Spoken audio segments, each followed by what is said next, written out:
Well, hey there, folks. Welcome to today's episode of CX Without the BS. I am your host, Brian Nichols, and on today's show, we're going to be digging through all the BS that we've been seeing in the CX industry, specifically on what frontline workers are seeing, and also what is some of the tech that we're seeing right now coming into the CX space that is full of BS. I can't do today's conversation alone, so joining me on today's episode is Kate Nelson and Vicki Brackett.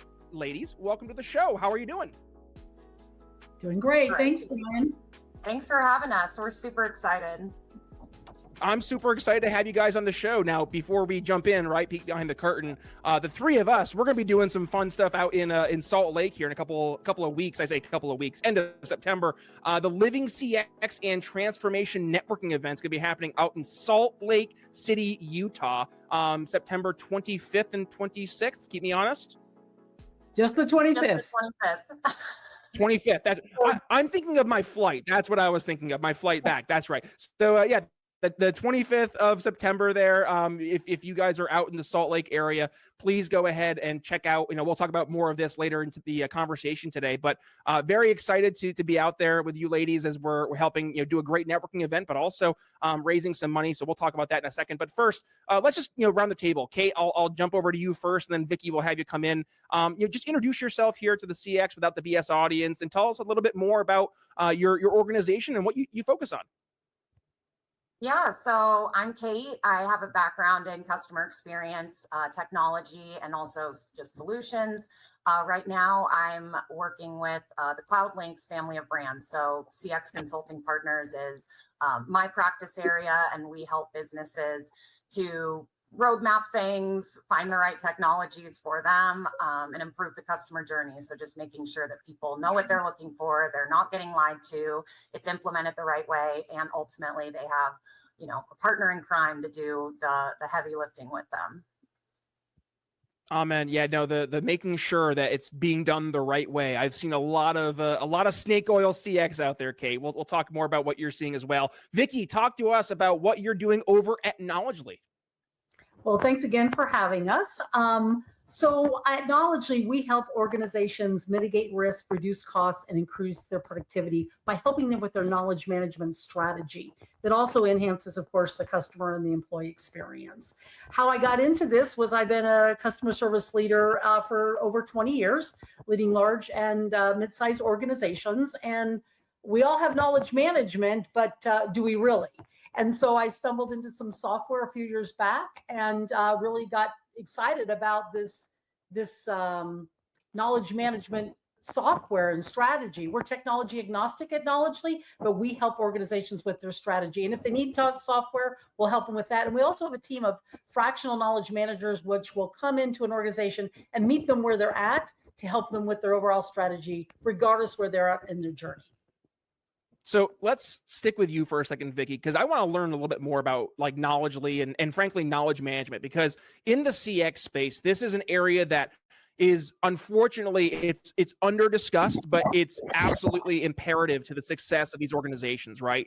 If you don't have the right data, if you don't have the right inputs, it doesn't matter what fancy tool you get, right? It doesn't matter what, the new buzzword for everybody's favorite buzzword bingo, AI, right? It doesn't matter how great the AI is if it's feeding off bad information. So Vicki, tell us more about like what good, I guess, knowledge management hygiene looks like, and tell us some of the parameters that when you're working with folks, like what are the things you're looking for to create that true, like solid knowledge database, I guess. Okay, great question. Well, I'll start sort of on the opposite end. I have a client right now in Texas with 950 agents, and they have a great SharePoint site. It's beautiful. They have 4 people managing it, which is a little over the top in my opinion, but they have 85 SMEs, 4 team leaders, 3 quality people, and an operations manager to the tune of over $4.2 million in labor costs to support the agents when they can't find the answer in the SharePoint. And so I've done this for years as well, built virtual command centers, SME teams, tier 2, everyone's in the chat trying to help agents. A knowledge base is different than a knowledge management system. A system is a piece of technology, and a lot of them utilize AI. And basically it's popping the answer at conversational speed, no reading of the articles. It has decision trees. It integrates with talk tracks. It'll integrate with CRMs, but basically it'll have reporting, business intelligence, employee feedback loops. It's truly automated. And what's the great thing about it, if I could just zero it down, is that the knowledge management systems sit behind the chatbot, the agents in their omni-channel, the company app, the website, the marketing website. So really it's one engine. And I don't know of one piece of technology that will literally touch every customer service and employee engagement KPI. It truly does impact the KPIs inside of a contact center. And people are confused about what a base is for knowledge versus a knowledge management system. Does that make sense? Very interesting. Yeah, no, for And sure. speaking And of, let me, yeah, go to Kate. Oh, I was just going to say, speaking of subject matter experts, Vicki is CX Consulting Partners, knowledge management strategy subject matter expert. So we work closely with her. And, it reminded me that a big kind of challenge, or I guess trend that people, really need to pay attention to when it comes to knowledge management is a lot of people look at AI and technology and they're like, ooh, this is fun and exciting. Let's get a chatbot, or let's use AI to do XYZ. But then, they get AI and it's not working the way that they want it to. What they didn't realize, or what the vendor was never going to tell them, because then they wouldn't buy their solution, is that, hey, without a strong knowledge management solution, one single source of truth, if you want to call it that, the AI chatbot is chaotic, just like, the knowledge library, the SharePoints. And so instead of just getting a tool and trying to fit it in wherever you think it should be, what is actually working, and, a strategic advantage, is mapping out the full customer journey, what you want it to look like, current state, future state, and then layering in technology on top where it makes sense. So it needs to be building blocks, or else you're just spending a lot of money on AI that's going to blow up. And then, it has a reverse effect. And so we really appreciate Vicki when it comes to that, because a lot of times Vicki's knowledge management solution or strategy is one of the first steps that people need to take. So I just wanted to add that in there. Thanks, Kate. I would also say that any kind of technology acquisition can be a deal breaker for an executive's career if they're not really implementing the right solution and getting the right results. You've got to be able to measure it so that you can go back to the executive team and say, hey, this is what we've accomplished. But if they don't look at the problem first and decide where to input that AI, then they're going to not get the outputs, and that could cost them their job. And I think we're seeing some immobilization as well with CX leaders as well, because they're afraid to make those decisions because there's so much noise. Yeah. Well, and by the way, I just wanted to go back to where we started here with the actual customers who are out there, right? Because for some folks, I'm sure that, starting this whole true CX journey, they don't know where to start, right? Like what pieces do I need to put in place first? What are the KPIs I should be focusing on? So, and jump ball here, Kate or Vicki, I'll defer to you guys, but what's for a brand new prospect in this case, right? What are some of the things you would say from starting out point, right? Like ground zero. What do you need in order to build a successful CX practice, really taking into consideration that customer journey? Yeah, I would say, kind of similar to the point I was making before, is mapping out what you want that journey to look like instead of starting with tools. So what do we want our customers to feel? How do we want their pre-purchase interaction, in-purchase interaction, and post, purchase, or whatever you're selling or providing? How do we want that to feel, and what do we want to measure?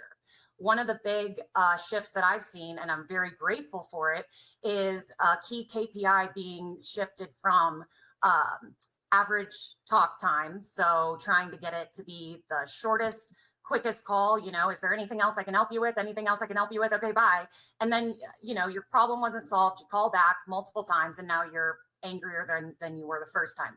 So a lot of brands are realizing, okay, first call resolution is better and more important than, average handling time, right? I'd rather have a 20-minute call and not have the customer have to call back versus having a customer call 3 times. They get angrier each time, but at least it was a 1.5-minute call. And so, kind of figuring out how that customer journey aligns with your brand values.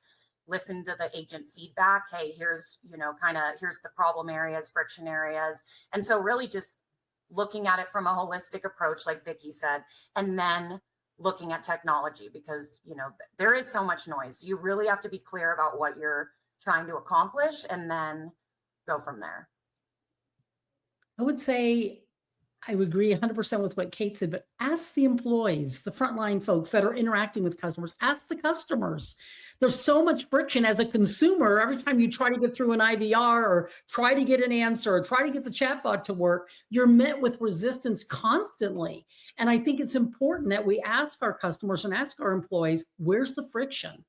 What do we need to fix? And then prioritize that.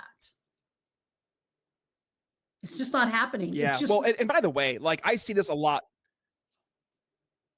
Yeah. And I was gonna say, I see this a lot where like you'll have these CX advisors who kind of come in with a playbook, right? This is what they say is the right answer, but it doesn't take into consideration all the things that the frontline workers are experiencing on a day-to-day basis. So like if you go in with your playbook, and I mean, I'm an NFL fan, right? So I always think about it this way. If you hire a brand new coach and they say, hey, I'm the best offensive coordinator in the NFL. I have the playbook. I have the plays.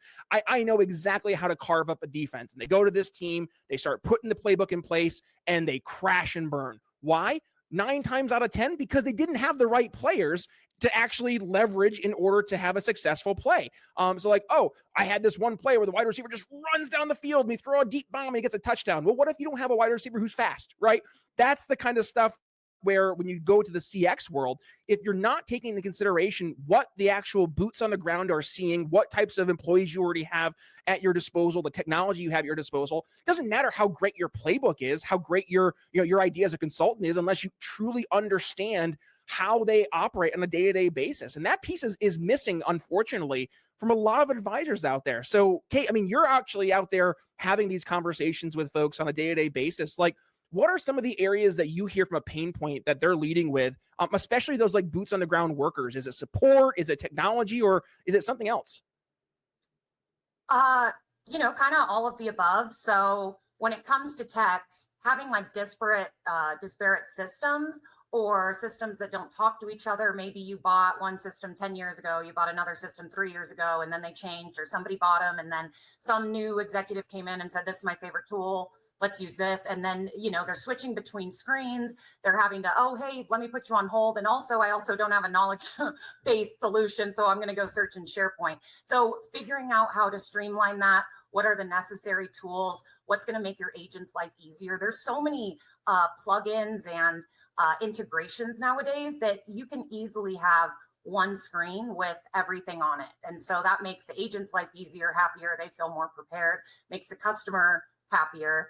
And as far as what friction we're seeing with the agents is, a lot of times they're stuck in this. I'm still handling like FAQs, very baseline, tier 1 stuff. Where's my order? Anything that could be answered by self-service. So then, the higher tier calls either have to wait in line or, they're whatever the case may be. And so they are really frontline agents are really benefiting from some of these self-service tools so that, the lower hanging fruit can be taken care of. They can upskill if needed to handle higher, intent or more complex activities.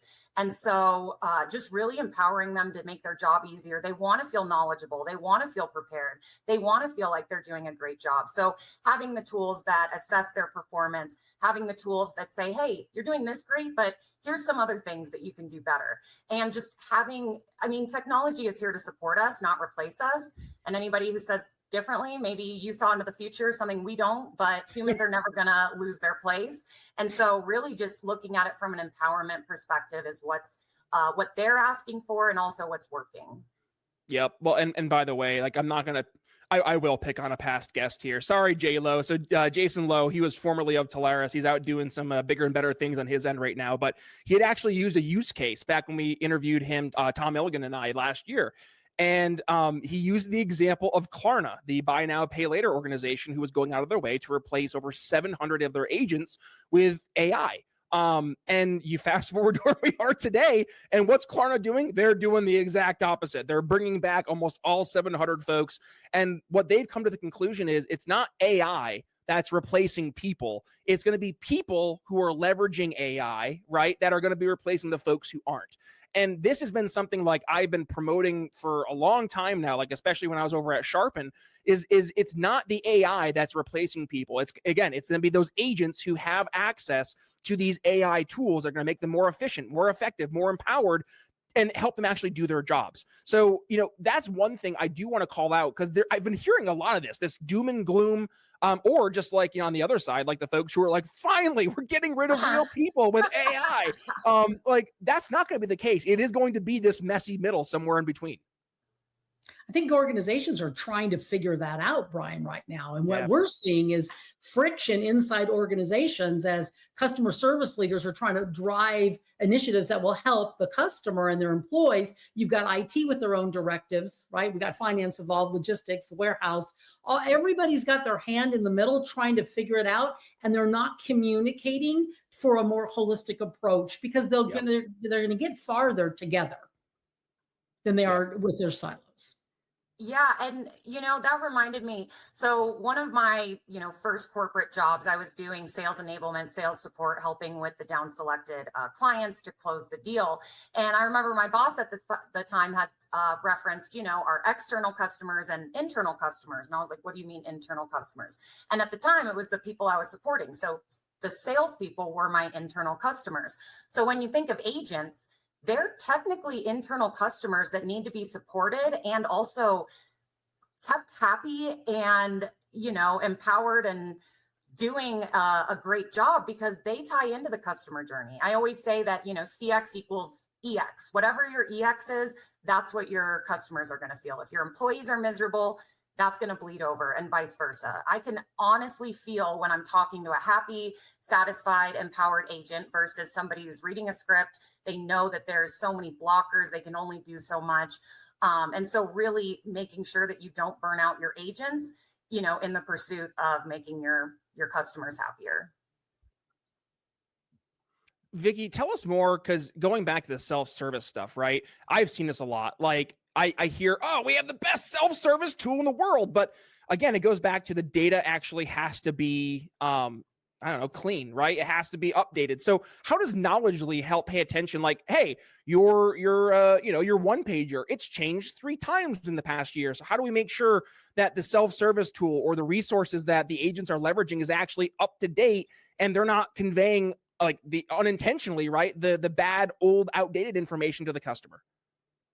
Right. So it has to be part of your culture, that you have to be a knowledge type of organization, that everybody's involved.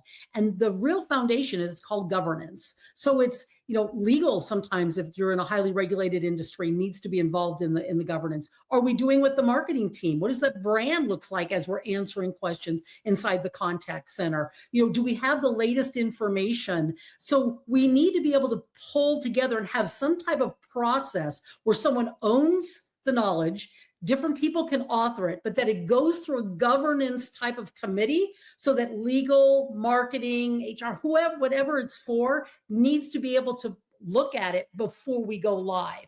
The second piece is employee feedback loop. So there's a typo, you forgot a step, something it doesn't line up, right? It's the wrong information. You need to be able to have a button where the employees can just click it, put in the change, and it goes automated to a particular group or person.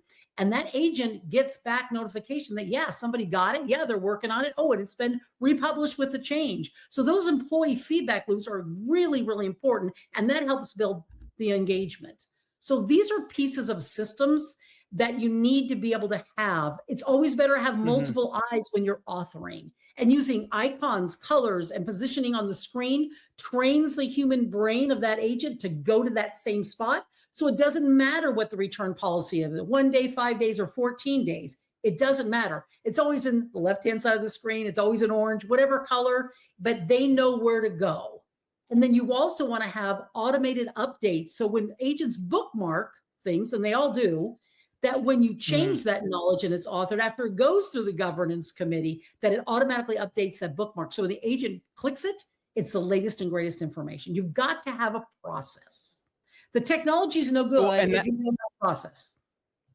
Right. And you just hit on something, Vicki, that like, is there a solution out there? I don't know. But like one of the things I've heard from technology advisors, when they're working with these deals, boots on the ground, is that as things change, folks just get overwhelmed with the confirmation emails. Like, hey, did you get that updated proposal? Hey, did you see the updated, the updated self-service docs? Hey, did you? And like having all that back and forth, it makes things super messy. So like, is there a tool, or is this, I guess what Knowledgely does is help make sure that like the agents feel confident when they're sharing information saying, oh yeah, I see the green check mark. This was updated last Thursday. Like, is that something that you guys are offering, or is there another tool that's out there to help do this?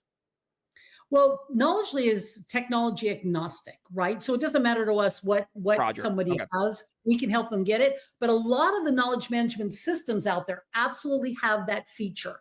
See, if the agents aren't confident in the information, they're not going to use it. They're going to be either talking to someone on their left or chatting someone in the chat room or going to tier 2 or the SME team, which costs money for the organization. So yes, these systems do have these types of features. Because what happens is, sure, the announcement comes through and then it's like, make sure you click the box so that the manager knows that you saw it, but you're running so fast, you click the box and the report says you understand it, but then you make the mistake when you're talking to a customer. So really, I mean, we develop systems because we're not leading properly and we're trying to push agents into a hole or into a box. And it just doesn't work. So you have to have a system that works in your organization. They're not all created equal. Kate, when you're out there talking to actual like end customers, right? What are some of the main issues that you're hearing from a CX conversation right now? Like, what are those blinking red lights? Because I mean, elephant in the room, right? If it's impacting a majority of the folks you're talking to, there's probably a lot of folks who are listening to this today. They're like, yep, that's me. So what do those usually look like? That's a good question. I would say that we're talking about challenges for the like brands, right? Like end customers. Yeah, like end customers, like who actually are going to be buying the stuff that we're selling, I guess. Yeah, well, identifying which tools are legit, which tools are, can actually or are actually AI, or are maybe they're an advanced form of voice recognition.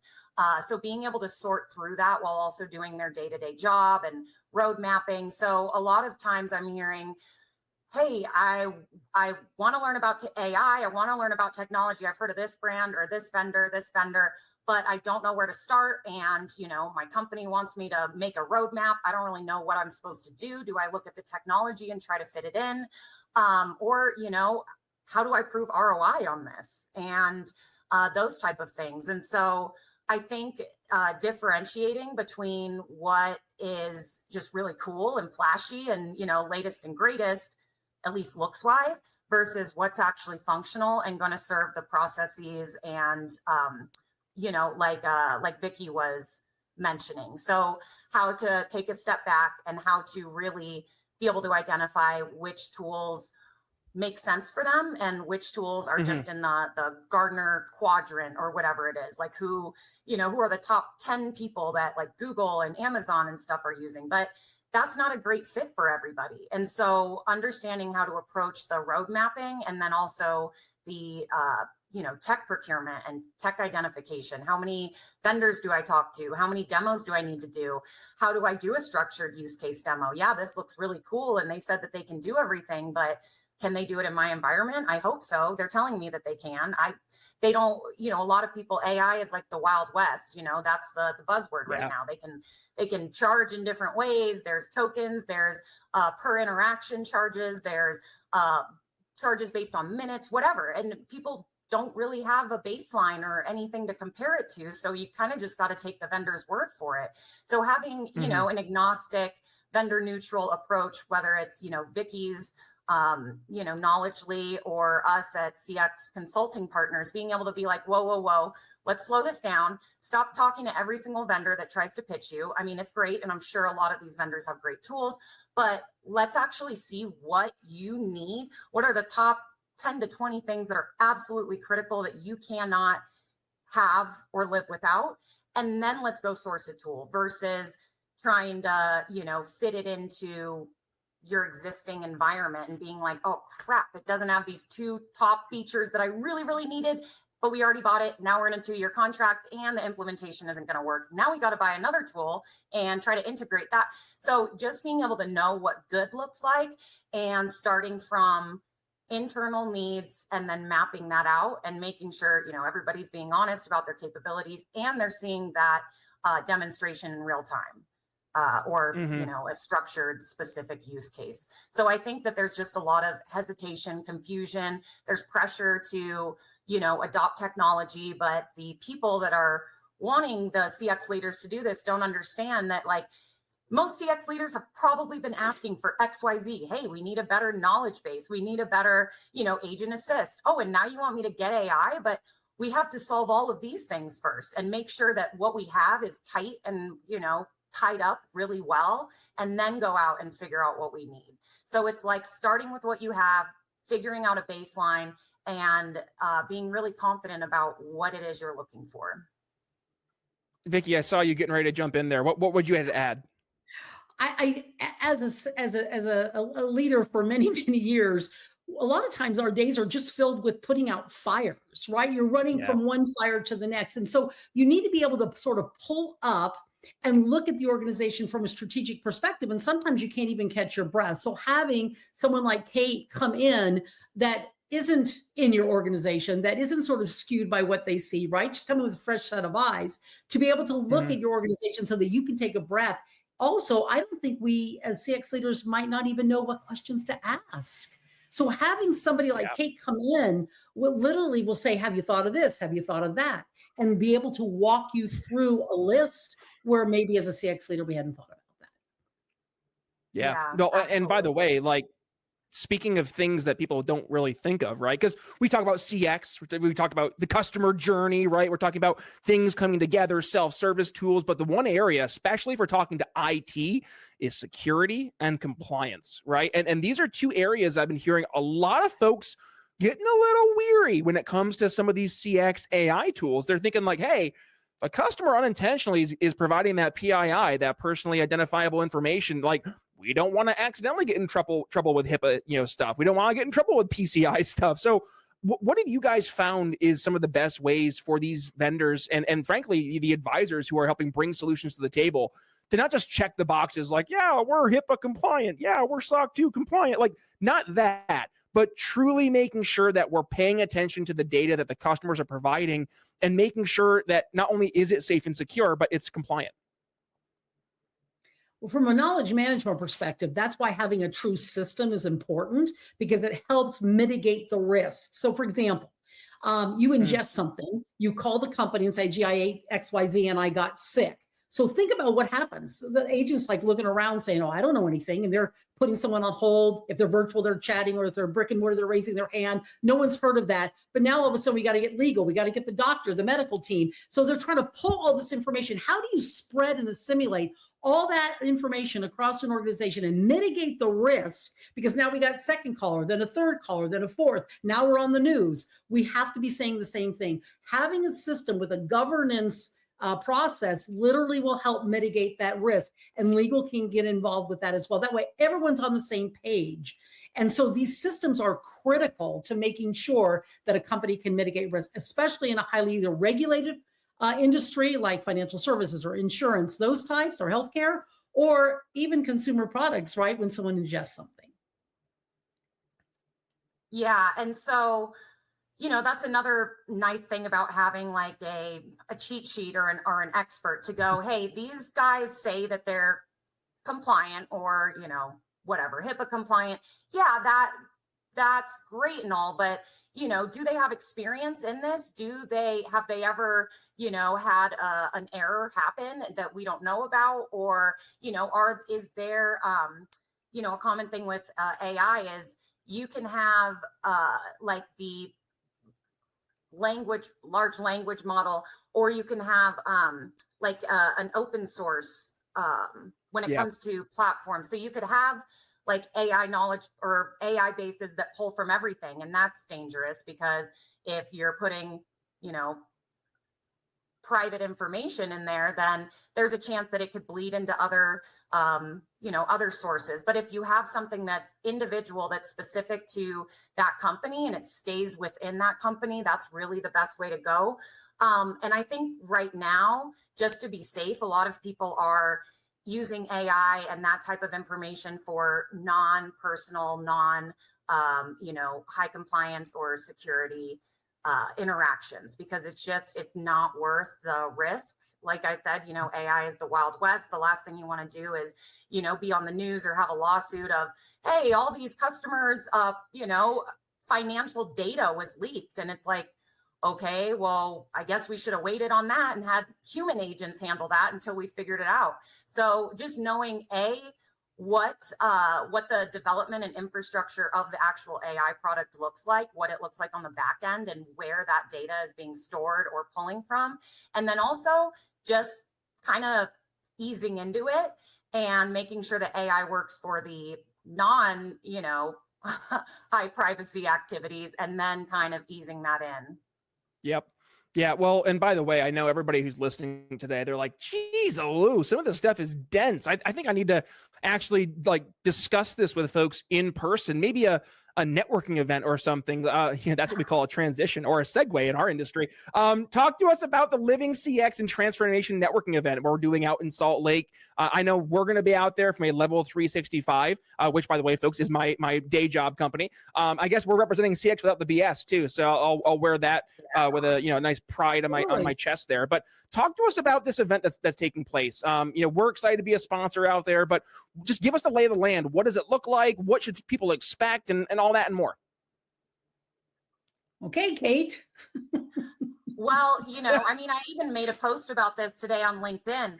One of the things that Vicki and I are huge on, and kind of how we came up with this idea and why we asked people like you, Brian, and other friends of ours, confidants, people that we trust, is that we want this to be people first, connection first.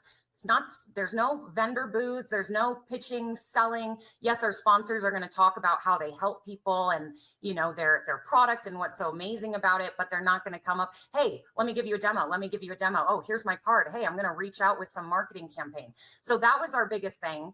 And we wanted it to be somewhere that also was people first. So I reached out to a bunch of my contacts in Salt Lake City, and Young Living Essential Oils is really known for their customer relationship first, to the point where they will always prioritize, voice.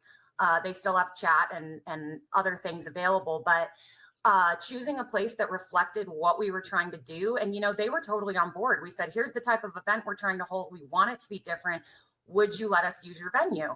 And they said, absolutely, we would love to be involved. And so, we wanted something that was educational, that was networking based, because, it is going to be local. So these people, after the event is done, can meet up for coffee, can stay connected, whatever the case may be. And also just be open and vulnerable, I guess, with challenges, and really feel like they're in an environment where people are going to be honest and not just go, oh, my product fixes your exact problem. Let's talk about that. Instead of, we want it to be collaborative. And also we added in some fun things like refreshments, and I'll let Vicki kind of jump in here and talk about some of our other things, but I'm excited, as you can tell.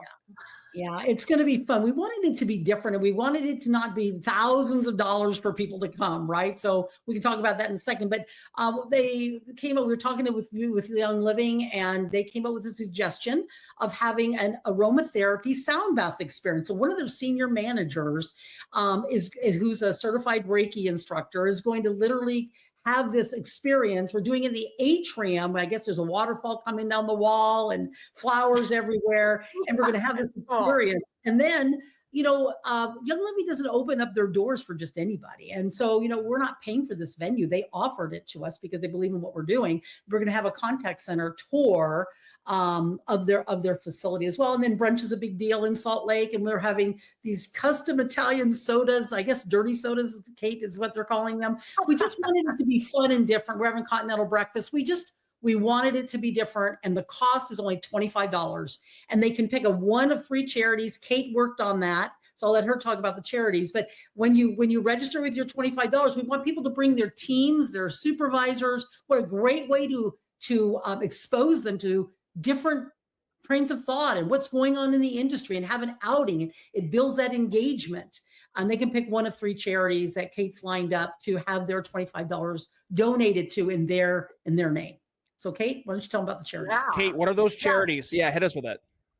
Yeah. So, I mean, again, this event is about helping people, and we want it to be localized. So we thought, okay, first of all, we're not in this to make revenue or monetization. We're very connection focused. So we were like, well, then why don't we make it a low cost to come, first of all. Second of all, we have sponsors to pay for, the brunch and the bare minimum of what we need to create an amazing event.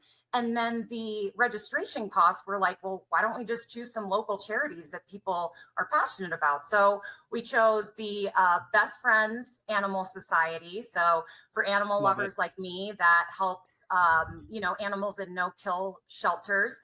And so there's that one. And then also the Salt Lake City Ronald McDonald House, which, of course, helps families with medical needs or housing and things like that. And then, of course, Young Living has their very own, the Young Living Foundation. And so we're actually going to have the head of the Young Living Foundation talk a little bit about why they formed it, what they are working towards. And, it's involved, or it's centered around community give back, community impact, and, helping the next generation of professionals and just humans in general, talking about human connection.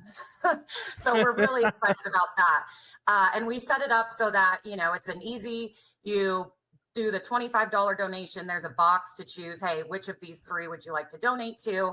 And then we'll cut a check to those charities. We've already confirmed it with all 3 of them. They're all very excited. And, I'm thrilled that we're able to support people in Salt Lake, but especially people who really need it, or animals who really need it.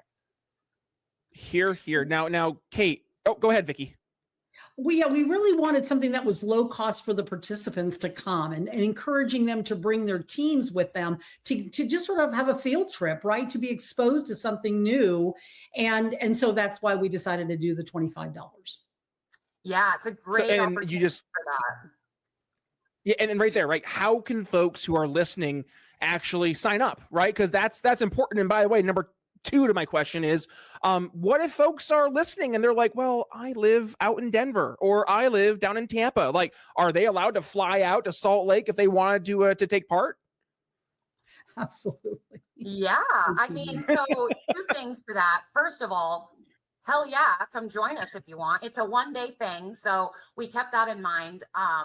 So it's not really the thing where, you come out for multiple days. It's going to be intensive sessions and all of those.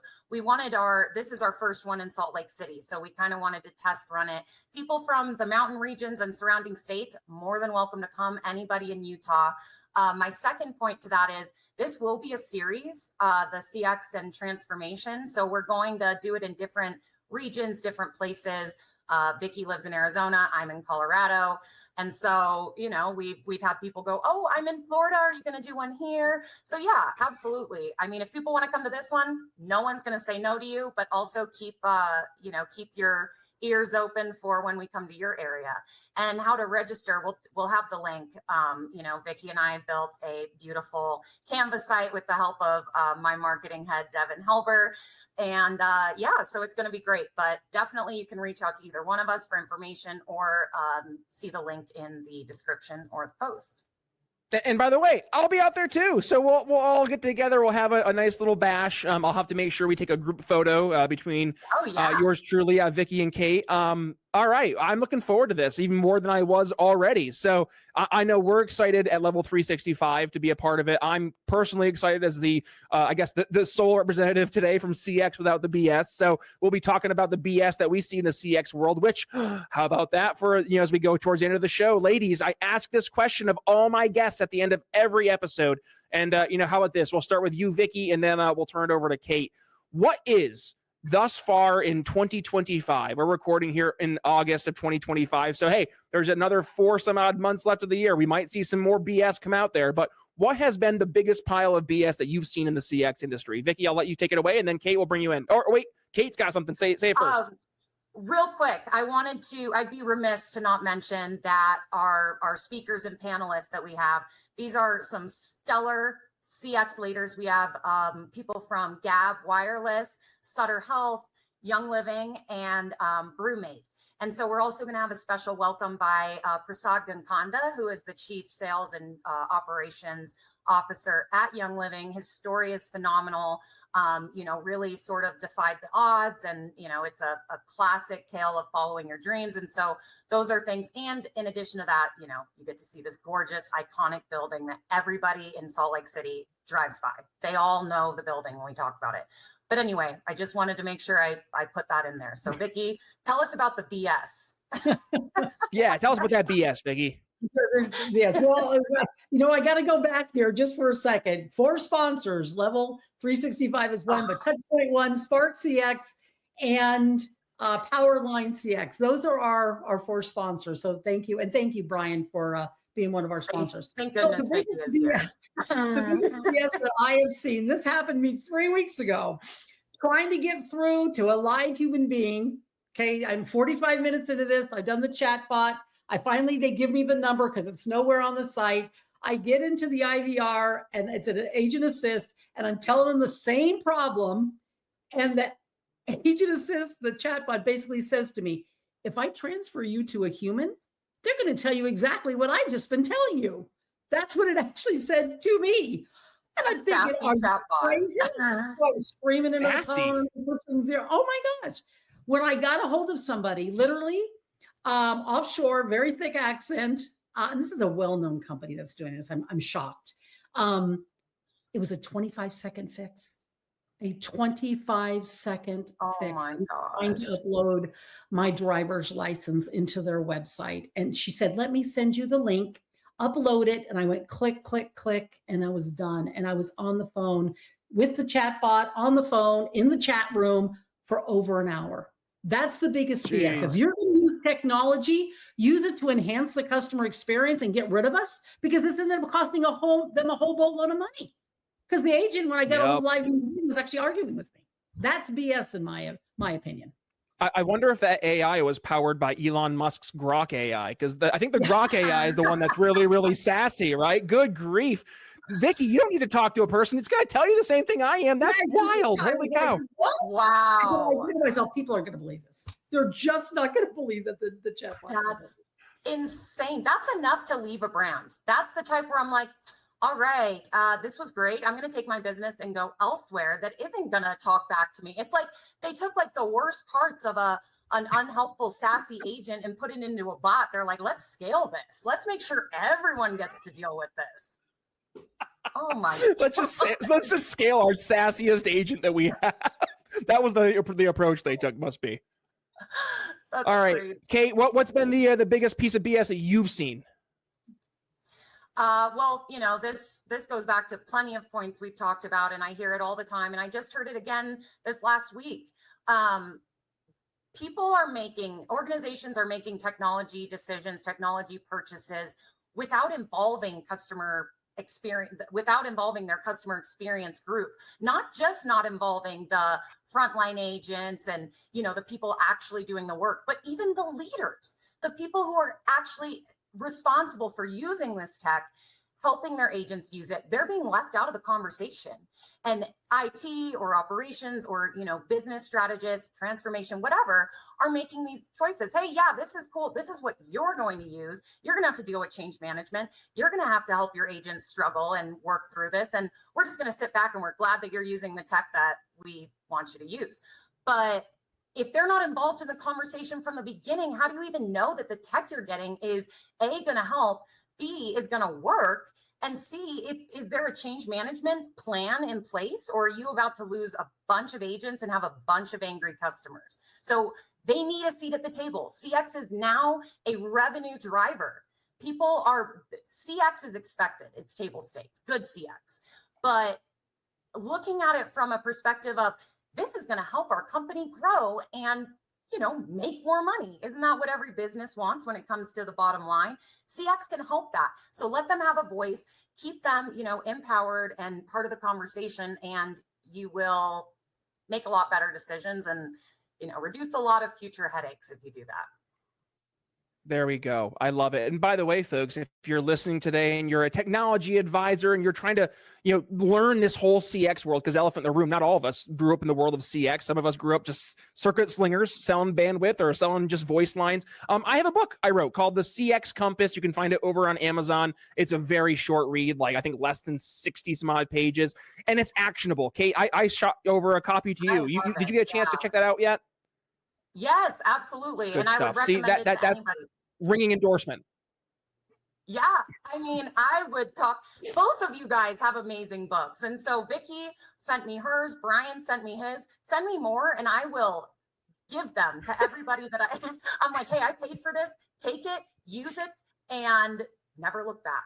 So I definitely would recommend. And like you said, it's actionable and it's, bite size. You're not committing to reading this whole, biography or autobiography. It's actually a playbook, things that you've experienced and worked through. And again, it's definitely something worth checking out.